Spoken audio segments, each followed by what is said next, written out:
चलिए, आज से हम लोग पढ़ने वाले हैं ऑप्टिकल इंस्ट्रूमेंट के बारे में।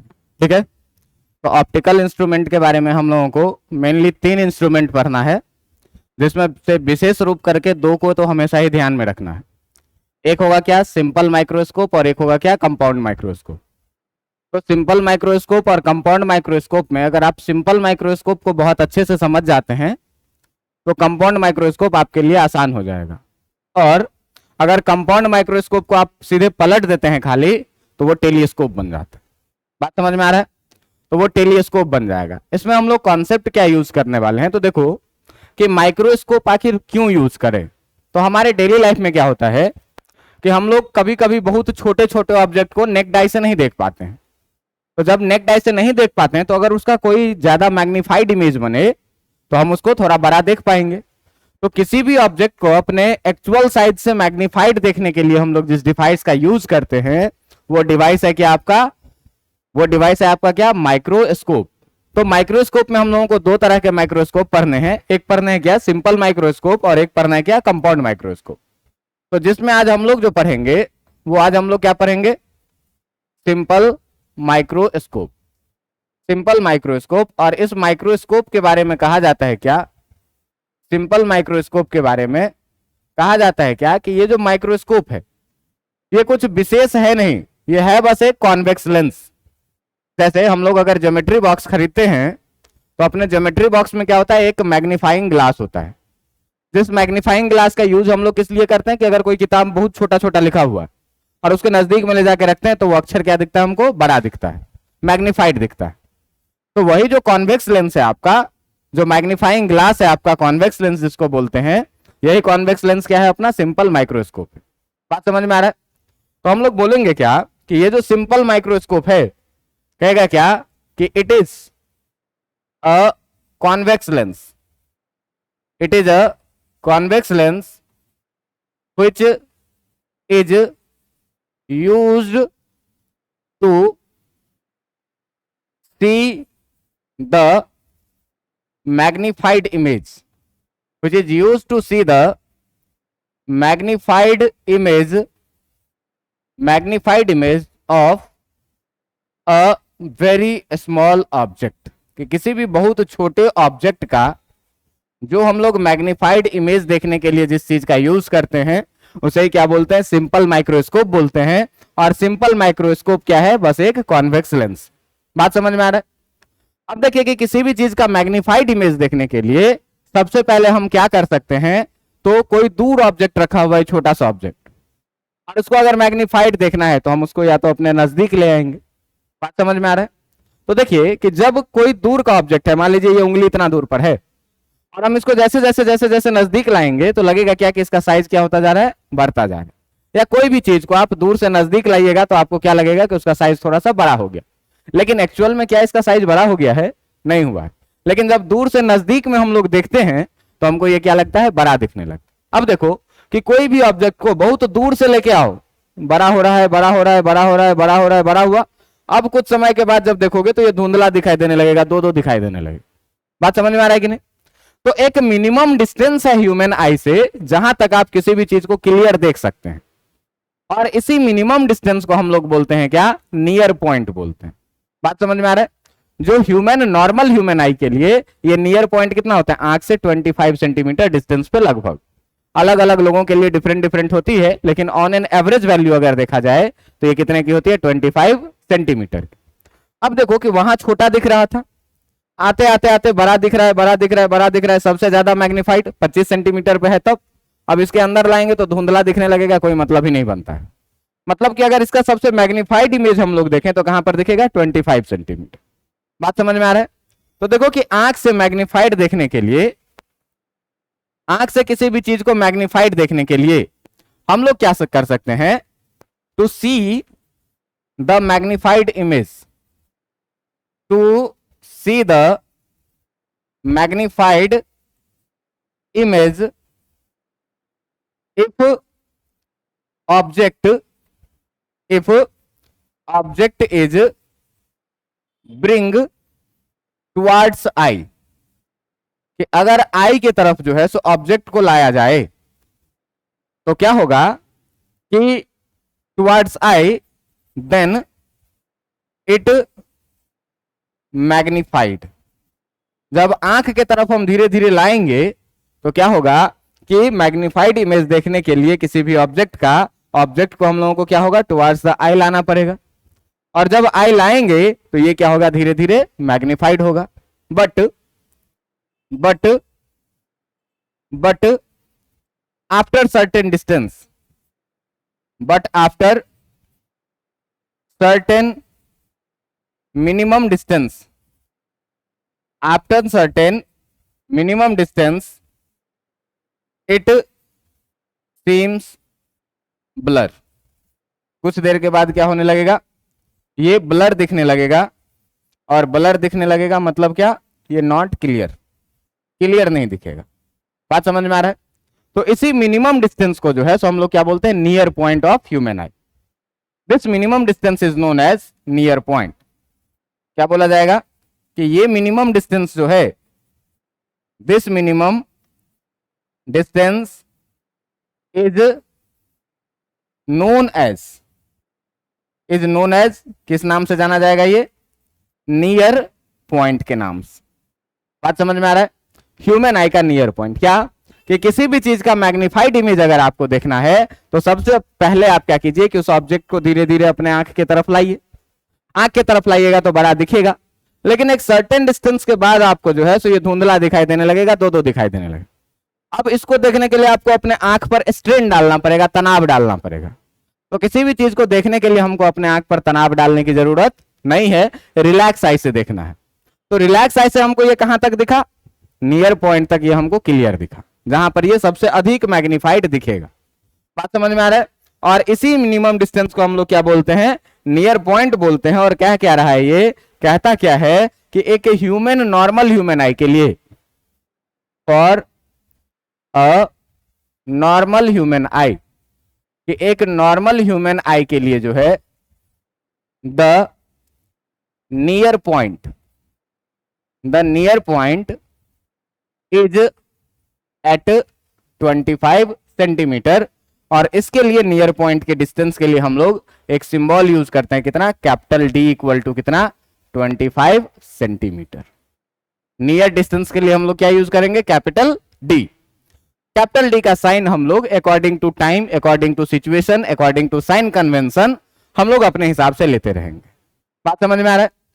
अब देखो कि जब ये ऑब्जेक्ट इन्फानाइट पे था, बहुत दूर था, बहुत छोटा दिख रहा था, जैसे जैसे जैसे नजदीक आया थोड़ा थोड़ा बड़ा होने लगा। और बड़ा होते होते जब 25 सेंटीमीटर पर आएगा तो मैक्सिमम बड़ा दिखेगा, मैक्सिमम मैग्नीफाइड दिखेगा। और इसके अंदर जब आएगा तो ये क्या होने लगेगा, ब्लर होने लगेगा। आखिर ऐसा क्या हुआ कि हम अपने उंगली को नजदीक ला रहे थे तो उंगली मेरा बड़ा होता हुआ दिख रहा था, उंगली का साइज बड़ा तो नहीं हुआ है। मतलब कुछ ऐसा फेनोमेनन हुआ है इसके अंदर में, जिस फेनोमेनन के कारण मेरा उंगली अपने एक्चुअल साइज से बड़ा दिखने लगा। बात समझ में आ रहा है? तो इसके लिए हम लोग यहां पर एक टर्म इंट्रोड्यूस करते हैं, जिस टर्म का नाम है क्या, विजुअल एंगल। जिस टर्म का नाम है क्या, विजुअल एंगल। कहता है क्या कि ये जो है, this is the angle made by any object और image, any object or image to the eye is to the eye। मतलब आंख पर जो है तो किसी भी ऑब्जेक्ट या इमेज के द्वारा जो बनाया गया एंगल है, इसी एंगल को हम लोग क्या बोलेंगे, विजुअल एंगल बोलेंगे।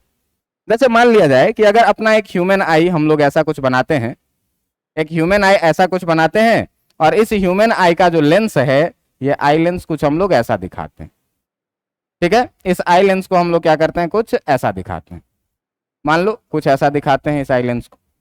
अब ये ह्यूमन आई है तो तुम जरा सा इसका एक सेंट्रल लाइन हम लोग ले लेते हैं, और सेंट्रल लाइन पे इस आंख के सामने में हम लोग क्या करते हैं कि कहीं पर एक ऑब्जेक्ट को रखते हैं, कहीं पर एक ऑब्जेक्ट को रखेंगे। तो ये ऑब्जेक्ट क्या करेगा, कि इस ह्यूमन आई पर जा करके कुछ ना कुछ एंगल सबटेंड करेगा, और इसी एंगल को हम लोग क्या बोलेंगे, विजुअल एंगल थीटा। बात समझ में आ रहा है? अब देखिए कि अगर इस ऑब्जेक्ट को हम लोग क्या करें, अगर इस ऑब्जेक्ट को हम लोग क्या करें और नजदीक कर दें, अगर इस ऑब्जेक्ट को हम लोग और नजदीक कर देंगे तो आप ध्यान से देखिए कि जैसे जैसे नजदीक करेंगे विजुअल एंगल का वैल्यू बढ़ जाएगा। बात समझ में आ रहा है कि नहीं? और अगर मान लीजिए कि इस ऑब्जेक्ट को हम लोग क्या करें कि दूर कर दें, देखिए मैंने ऑब्जेक्ट का साइज नहीं बदला है, ऑब्जेक्ट अभी तक उसी साइज का है, आप देखेंगे कि विजुअल एंगल का वैल्यू घट रहा है।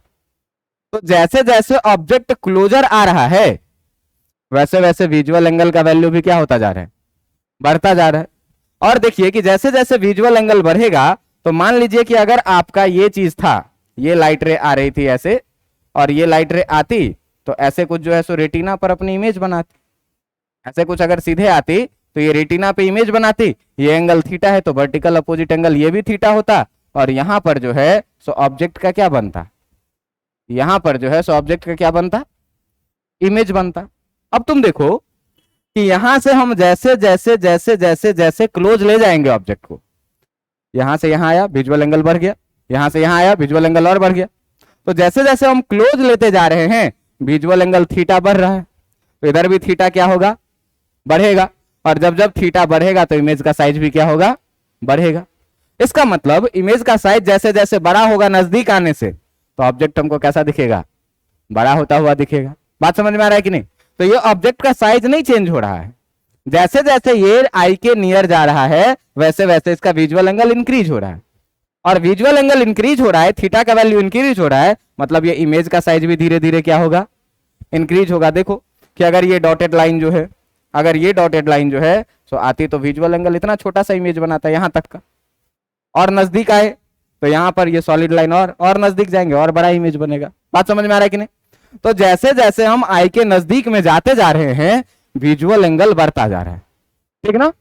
तो विजुअल एंगल बढ़ता जा रहा है तो इससे हो क्या रहा है भाई, तो इससे हो क्या रहा है कि इमेज का साइज भी इंक्रीज कर रहा है। तो यहां पर हम लोग लिखेंगे क्या कि the object as the object moves towards, as the object moves towards the eye, the visual angle increases, the visual angle increases। जैसे जैसे हम लोग आंख के तरफ बढ़ रहे हैं विजुअल एंगल क्या हो रहा है, इंक्रीज कर रहा है।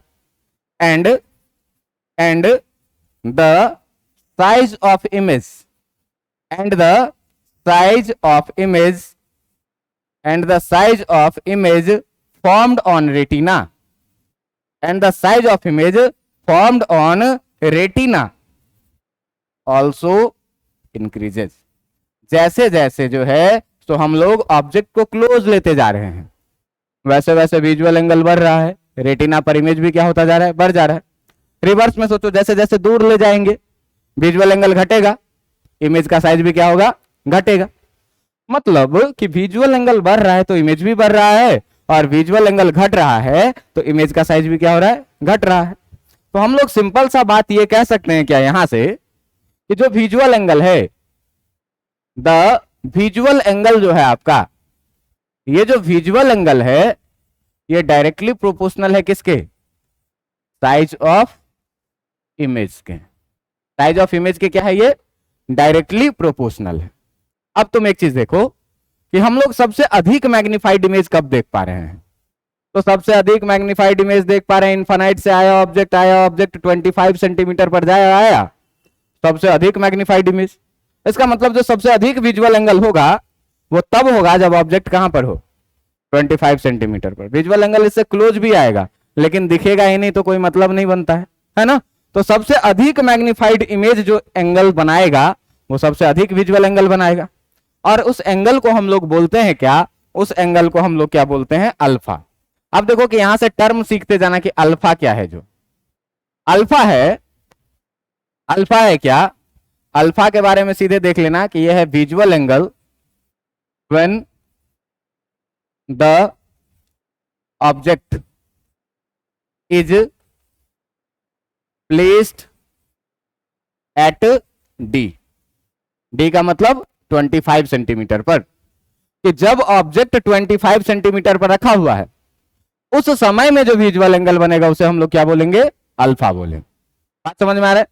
तो देखिएगा अगर कि अल्फा का बात अगर हम लोग करें तो एक है ये ह्यूमन आई, और इस ह्यूमन आई के सामने में हम लोग कहीं पर रखेंगे ऑब्जेक्ट को। इस ह्यूमन आई के सामने में हम लोग कहीं पर रखेंगे एक ऑब्जेक्ट को। ऑब्जेक्ट कहां रहे, तो ऑब्जेक्ट रहे भाई यहां से कितने दूर पर, 25 सेंटीमीटर पर। ऑब्जेक्ट रहे कितने दूर पर, 25 सेंटीमीटर पर। ये जो डिस्टेंस रहे ये d इक्वल टू कितना, 25 सेंटीमीटर। और ये मान लो कि हाइट ऑफ ऑब्जेक्ट है कुछ भी, तो इस समय में जो विजुअल एंगल बनेगा, ये विजुअल एंगल बनेगा कितने का, ये वाला विजुअल एंगल। और इसी विजुअल एंगल को हम लोग क्या नाम देंगे, इसी विजुअल एंगल का नाम हम लोग क्या देंगे, अल्फा। तो अल्फा के बारे में आप हमेशा याद रखिएगा कि जब ऑब्जेक्ट रहे कहां पर, जब ऑब्जेक्ट रहे डी पर रखा हुआ, नियर पॉइंट पे रखा हुआ, उस समय में जो आंख के साथ ये एंगल बनाएगा, इसी एंगल को हम लोग क्या बोलेंगे, अल्फा बोलेंगे। और ये अल्फा जो है तो क्लियर विजन के लिए मैक्सिमम एंगल होगा। आप ध्यान दें तो ये डी फिक्स है, अगर हाइट ऑफ ऑब्जेक्ट को फिक्स कर देंगे तो ये अल्फा भी क्या हो जाएगा, फिक्स हो जाएगा। बात समझ में आ रहा है? तो जनरली जो है सो आपके अल्फा का जो वैल्यू आता है ये अल्फा कांस्टेंट रहता है। क्यों? अल्फा कांस्टेंट रहने का कारण ये है कि हाइट ऑफ ऑब्जेक्ट कांस्टेंट रहेगा, कोई वस्तु रख दिए तो ये कांस्टेंट। और आप ध्यान से देखिए तो d इक्वल टू 25 सेंटीमीटर, ये भी क्या है, कांस्टेंट है। तो अल्फा भी क्या रहेगा, कांस्टेंट रहेगा। और एक टर्म यहां पर आता है क्या, एक टर्म आता है क्या आपका बीटा। बीटा, बात समझ में आ रहा है? तो ये कहता है बीटा जो है ये है क्या, बीटा जो है ये है क्या, visual angle, visual angle of final image, visual angle of final image at eye. कि आई पर जो फाइनल इमेज बना, उस फाइनल इमेज का जो विजुअल एंगल है उसे हम लोग क्या बोलेंगे, बीटा बोलेंगे। इसका देखिए एग्जांपल क्या, कि मान लीजिए कि अपने पास एक कॉन्वेक्स लेंस है, और इस कॉन्वेक्स लेंस के सामने में हम लोग क्या करते हैं कि ऑब्जेक्ट को रखते हैं। इस तरह से ऑब्जेक्ट को रखते हैं कि किसी प्रकार से जो ऑब्जेक्ट है अपना ये पोल और फोकस के बीच में आ जाए। ये हो जाएगा आपका ऑप्टिकल सेंटर P।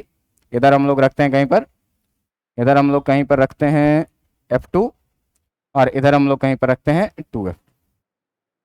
ऑब्जेक्ट को हम लोग इस तरह से रख रहे हैं, ऑब्जेक्ट को हम लोग इस तरह से रख रहे हैं कि ऑब्जेक्ट कहां पर आ जाए, फोकस के बीच में और ऑप्टिकल सेंटर के बीच में। अब देखिए कि अगर इसका हम लोग इमेज बनाएंगे तो एक पैरेलल लाइट रे आएगी, रिफ्रैक्शन के बाद कहां से जाएगी, फोकस से। एक ऑप्टिकल सेंटर पे लाइट रे आएगी, रिफ्रैक्शन के बाद सीधे चली जाएगी बिना डायरेक्शन चेंजिंग। तो इस दोनों लाइट रे को आप देखिए, ये कैसे लाइट रे हैं, ये डाइवर्जिंग रेज हैं। और डाइवर्जिंग रेज कभी मिलते नहीं है, नेवर मीट। बात समझ में आ रही है कि नहीं? तो अगर कोई आदमी अपना आंख लिया और अपना आंख को चेप दिया कहां पे, यहां पे, कोई आदमी अपना आंख को लगा दिया कहां पे, यहां पे, तो अब इस आदमी को ये इमेज कहां पर दिखाई देगा, तो ये लाइट का रे जो है ये सीधे आता हुआ दिखेगा कुछ ऐसा, ये लाइट का रे कुछ सीधे आता हुआ दिखेगा ऐसा, और ये लाइट का रे कुछ सीधे आता हुआ दिखेगा आपको ऐसा। और इस तरीके से जिस पॉइंट पर ये दोनों मिलेगा, ये वाला पॉइंट होगा और ये वाला पॉइंट होगा, तो आपको ये दिखाई देगा क्या, इमेज, ये दिखाई देगा हाइट ऑफ इमेज, ये रहेगा अगर हाइट ऑफ ऑब्जेक्ट। तो आप देखिए कि जो ये फाइनल इमेज है, इसने जो आई पर एंगल बनाया वो वाला एंगल ये है, और इसी एंगल को हम लोग क्या बोलेंगे, बीटा बोलेंगे। बात समझ में आ रहा है? तो फाइनल इमेज के द्वारा जो एंगल बनाया जाएगा विजुअल एंगल आंख पे, उसे क्या बोलेंगे, बीटा। और जब ऑब्जेक्ट कहां पर रखा रहे, डी पर, डी का मतलब नियर पॉइंट, और नियर पॉइंट का मतलब क्या, नियर पॉइंट का मतलब कितना, 25 सेंटीमीटर। बात समझ में आ रहा है कि नहीं? तो जब ऑब्जेक्ट 25 सेंटीमीटर पर रखा रहे उस समय में जो विजुअल एंगल बनेगा उसे क्या बोलेंगे, अल्फा।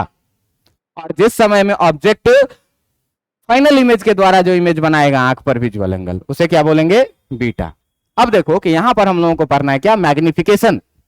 और मैग्निफिकेशन में हम लोग अभी तक क्या पढ़ते आए हैं, हाइट ऑफ ऑब्जेक्ट और हाइट ऑफ इमेज का रेशियो। अब देखिए कि यहां पर हम लोग हाइट ऑफ ऑब्जेक्ट और हाइट ऑफ इमेज तो पीछे पढ़ते आए, अब यहां देख रहे हैं कि भाई विजुअल एंगल बदल रहा है, तो मैग्निफिकेशन भी बदल रहा है, छोटा बड़ा दिख रहा है। कब दूर जा रहे हैं तो विजुअल एंगल घट रहा है तो मैग्निफिकेशन भी घट रहा है, और नजदीक आ रहे हैं तो विजुअल एंगल बढ़ रहा है तो मैग्निफिकेशन भी बढ़ रहा है। तो यहां हम लोग मैग्निफिकेशन का एक फॉर्मूला पढ़ेंगे। जो मैग्निफिकेशन का जो फॉर्मूला होगा वो होगा विजुअल एंगल के टर्म्स में।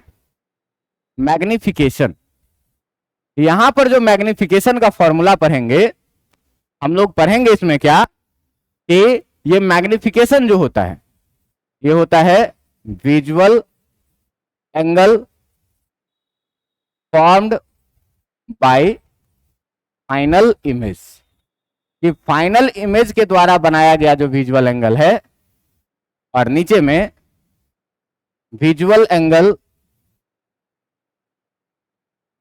Formed by object at D, कि डी पर रखा हुआ जो ऑब्जेक्ट है उसके द्वारा जो विजुअल एंगल बना और बाय फाइनल इमेज के द्वारा जो विजुअल एंगल बना, उसी दोनों का रेशियो क्या होगा, उसी दोनों का रेशियो क्या होगा, मैग्निफिकेशन। अब देखो कि अगर मैग्निफिकेशन को हम लोग m से डिनोट करें तो फाइनल इमेज के द्वारा जो एंगल बनता है उसे क्या बोलते हैं, बीटा, और जब डी पर ऑब्जेक्ट रखा हुआ होता है उसके द्वारा जो एंगल बनता है उसे क्या बोलते हैं, अल्फा। अब तुम ध्यान से देखो कि अल्फा तो कांस्टेंट है, बीटा जैसे जैसे बदलेगा मैग्निफिकेशन भी बदलेगा। अगर बीटा का वैल्यू बढ़ेगा तो मैग्निफिकेशन भी बढ़ेगा, और बीटा का वैल्यू घटेगा तो मैग्निफिकेशन भी क्या होगा, घटेगा।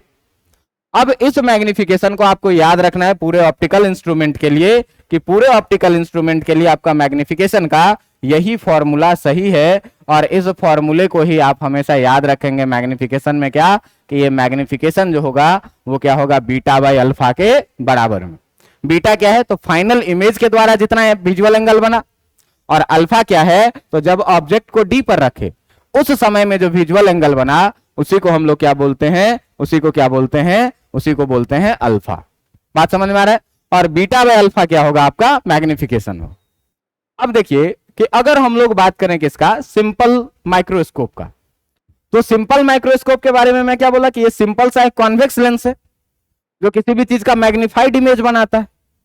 तो मैग्निफाइड इमेज बनाने के लिए हम लोग जो कॉन्वेक्स लेंस होता है अपना, जो मैग्नीफाइंग ग्लास होता है, उसको आंख में सटा के देखते हैं, क्या किताब में सटा के देखते हैं।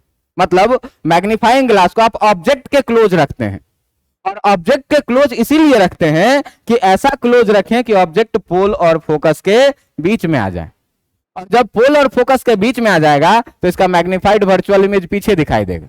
तो जब आप किताब के सामने में मैग्नीफाइंग ग्लास रखेंगे तो आपको ऑब्जेक्ट बड़ा दिखेगा और किताब से नीचे दिखेगा। इसका मतलब क्या कि वर्चुअल इमेज जो बन रहा है वो ऑब्जेक्ट के पीछे बन रहा है और मैग्नीफाइड बन रहा है, इसीलिए आपको कैसा दिख रहा है, बड़ा दिख रहा है। तो इसी कॉन्सेप्ट पर हम लोग चलेंगे आगे, और आगे चलेंगे तो देखते हैं क्या कि एक डायग्राम बना करके कि सिंपल माइक्रोस्कोप आखिरकार काम कैसे करेगा। तो मान लो कि ये है अपना एक कॉन्वेक्स लेंस, और इस कॉन्वेक्स लेंस का ये है कुछ प्रिंसिपल एक्सिस, और इसके सामने में हम लोग ऑब्जेक्ट को ऐसे रखें कुछ, इसको मान लीजिए क्या कि ये है F2 आपका, और इसको मान लीजिए ये है क्या 2F2। इधर कहीं पर मान लीजिए कि आपका है F1 और इधर कहीं पर है 2F1। इसकी बहुत ज्यादा जरूरत नहीं है लेकिन फिर भी हम लोग डाल लिए। अब इसके सामने हम लोग किसी ऑब्जेक्ट को इस तरह से रख रहे हैं कि इस ऑब्जेक्ट का जो है तो प्लेसमेंट कहां हो जाए, ऑप्टिकल सेंटर और फोकस के बीच में। तो अब जब ऑप्टिकल सेंटर और फोकस के बीच में लाइट रे आ जाएगा भाई, तो इसको देखो एक पैरेलल लाइट रे लाओगे, और इसको रिफ्रैक्शन के बाद कहां से तुम गुजारोगे, फोकस से गुजारोगे। जाएगा ऐसे कि एक लाइट रे पैरेलल लाइट रे आया और रिफ्रैक्शन के बाद फोकस से चला गया। अगर मान लो कि इसका ऑप्टिकल सेंटर है कहीं पर यहां P, तो एक दूसरा लाइट रे जो है तो तुम डायरेक्ट यहां से निकालोगे, ऑप्टिकल सेंटर से गुजारोगे, ये सीधे ऐसे चला जाएगा, सीधे ऐसे चला जाएगा। तो ये जो लाइट रे है ये कैसे लाइट रे है, डाइवर्जिंग रेज है, और डाइवर्जिंग रेज कभी एक दूसरे से मिलते नहीं है, नेवर मीट्स। ये दोनों एक दूसरे से कभी मिलेंगे नहीं, तो नहीं मिलेंगे तो हम लोग आंख को क्या करेंगे कि लेंस के पास में बनाएंगे।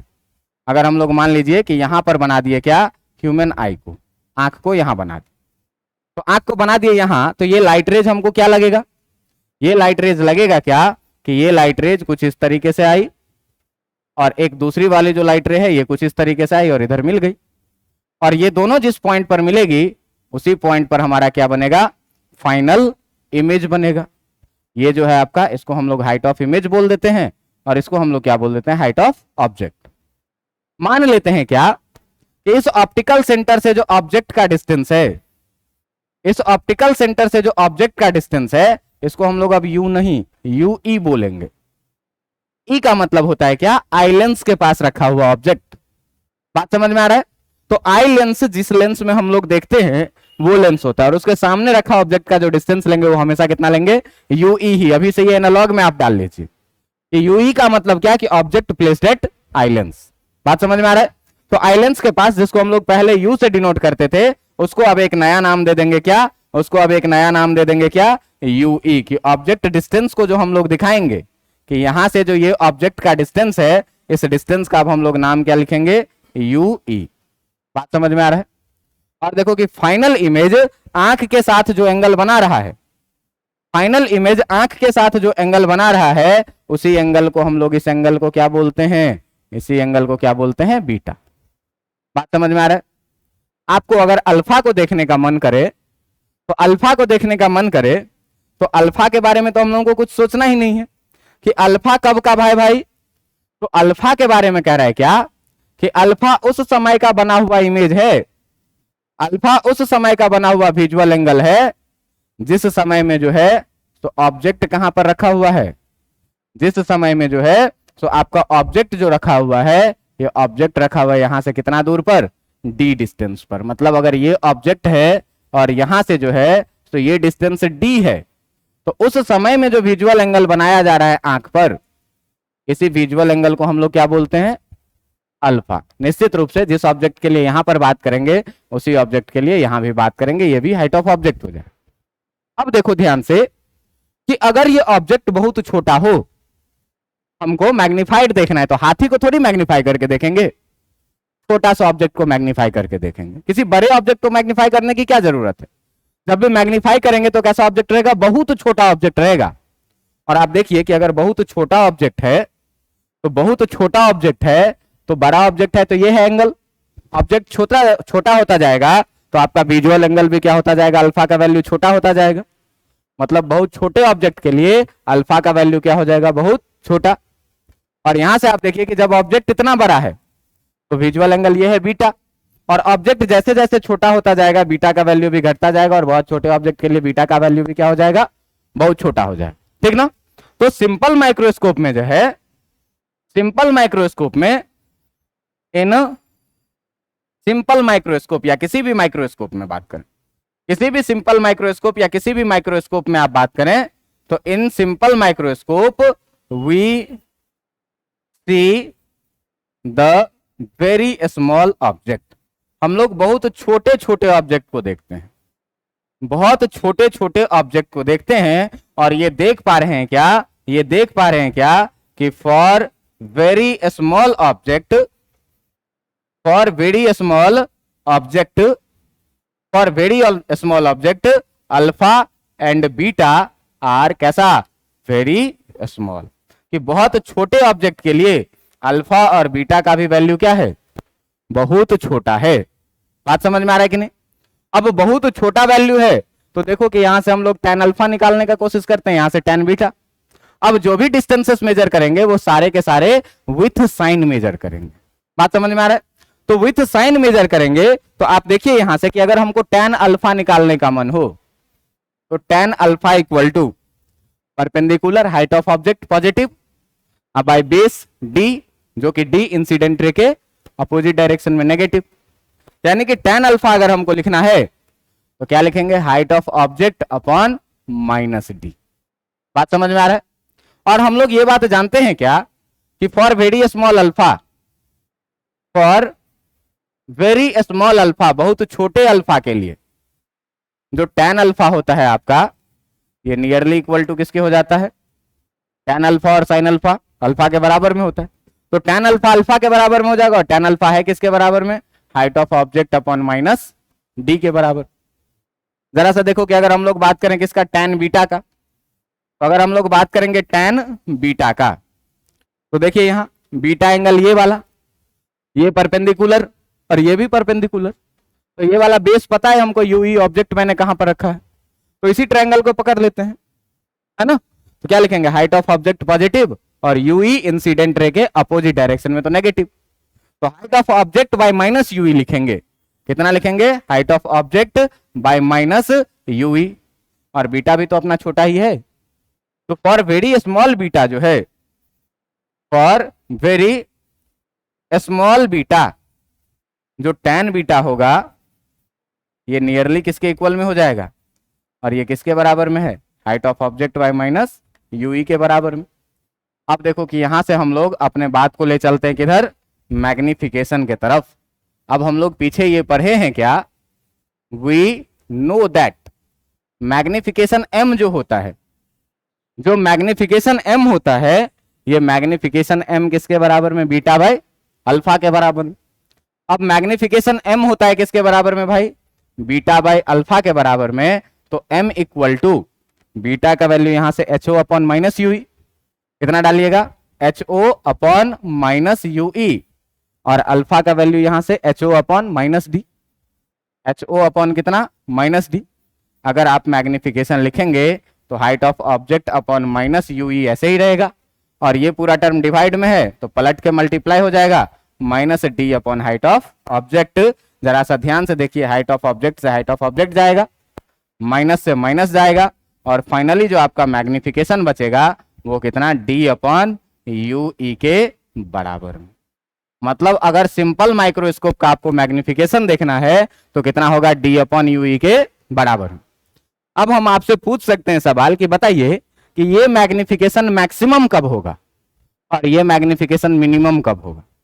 तो देखो कि जो ये इमेज बना है, ये इमेज मेरे जितना आंख के पास में रहेगा उतना मैग्निफाइड दिखेगा, आंख से जितना दूर रहेगा उतना छोटा दिखेगा। ये ऑब्जेक्ट मान लो यही इमेज है, ये इन्फानाइट पे चला जाएगा तो कैसा दिखेगा, बहुत छोटा सा, और यही ये डी पर आ जाएगा तो मैक्सिमम मैग्निफाइड दिखेगा, और इसके अंदर ब्लर हो जाएगा, तो इसका तो कोई मतलब ही नहीं है।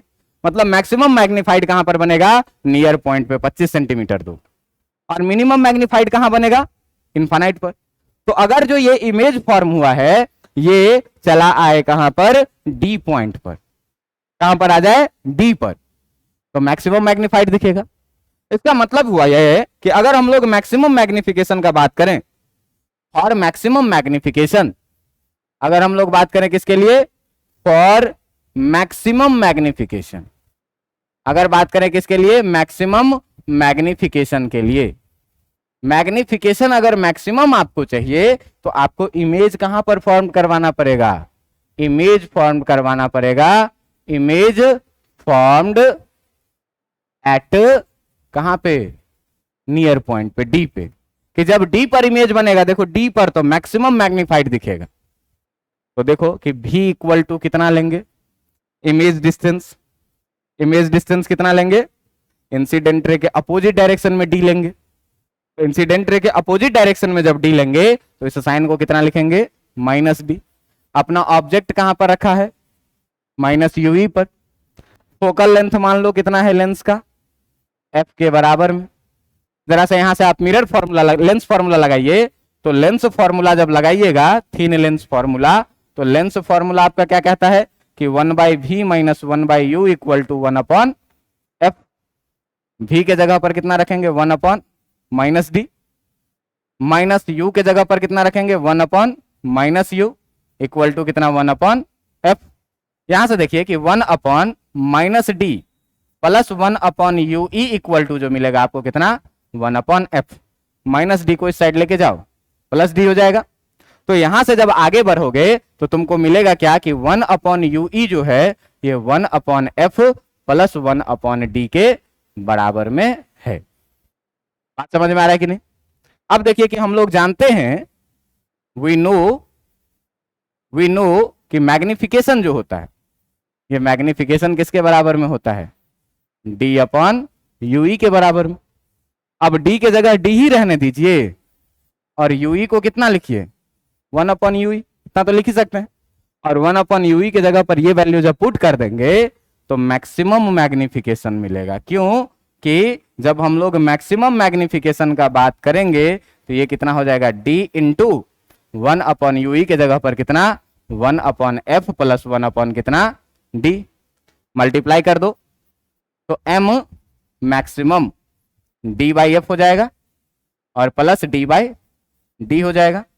d से d कैंसिल होके कितना हो जाएगा 1, और आपको मिलेगा क्या कि जो m मैक्सिमम का वैल्यू मिलेगा वो मिलेगा कितना, तो d/f और प्लस कितना, ये मिलेगा आपको मैक्सिमम मैग्निफिकेशन। इसको आप अच्छे से लिखेंगे तो m max equal to 1 plus d/f भी लिख सकते हैं। बात समझ में आ रहा है कि नहीं, बात समझ में आ रहा है कि नहीं, कि मैक्सिमम मैग्निफिकेशन कितना 1 प्लस d/f के बराबर में। कब, जब ये वाला इमेज जो है सो कहां पर बन जाए, d पॉइंट पर बन जाए। ये वाला जो इमेज है ये कहां पर बन जाए, d पर बन जाए, तो सबसे बड़ा दिखेगा। अब अगर मिनिमम मैग्निफिकेशन का बात करें, अब अगर मिनिमम मैग्निफिकेशन का बात करें तो अगर बात करिएगा किसके लिए, for minimum magnification, for minimum magnification, अगर मिनिमम मैग्निफिकेशन का बात करोगे, मिनिमम मैग्निफिकेशन का मतलब ये भी होता है क्या कि रिलैक्स आई के लिए आप बात कर रहे हैं। रिलैक्स आई, जब कोई बहुत दूर के ऑब्जेक्ट को देखेंगे तो एकदम आराम से देखते हैं, आंख पर कोई जोर नहीं आता, ठीक ना। तो रिलैक्स आई के लिए बात करेंगे मिनिमम मैग्निफिकेशन के लिए, तो ये इमेज जो बना है, ये इमेज कहां पर बने, यहां से बहुत दूर जा करके इनफाइनाइट पे। अब इनफाइनाइट का मतलब ये मत सोच लेना फिर 7 समंदर पार वाले। ये लेंस की फोकल लेंथ कितनी होगी, 2 सेंटीमीटर, 3 सेंटीमीटर, 5 सेंटीमीटर, 10 सेंटीमीटर। इसके रिस्पेक्ट में अगर ये 10 मीटर भी हुआ तो इनफाइनाइट हो गई। बात समझ में आ रहा है कि नहीं।